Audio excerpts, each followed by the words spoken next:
2025 সালে দেশের শেয়ার বাজারে বিদেশি বিনিয়োগে দুর্বলতা দেখা গেছে।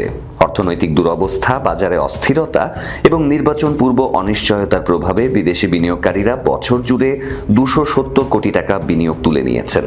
ঢাকা স্টক এক্সচেঞ্জ সূত্রে এই তথ্য জানা গেছে। ডিএসইর তথ্য অনুযায়ী 2025 সালে বিদেশিরা মোট 2095 কোটি টাকার শেয়ার বিক্রি করেন, বিপরীতে কেনেন 1825 কোটি টাকার শেয়ার। ফলে বছর শেষে তাদের নিট বিনিয়োগ 270 কোটি টাকা কমেছে। বাজার বিশ্লেষকরা বলছেন, ফেব্রুয়ারি 2026-এর নির্বাচনকে সামনে রেখে রাজনৈতিক ও অর্থনৈতিক অনিশ্চয়তায় বিদেশি বিনিয়োগকারীরা সতর্ক ছিলেন। ফলে সারা বছর ধরেই তারা বিনিয়োগ প্রত্যাহার অব্যাহত রাখেন। তবে নির্বাচন পরবর্তী সময়ে পরিস্থিতির উন্নতির আভাস মিলছে।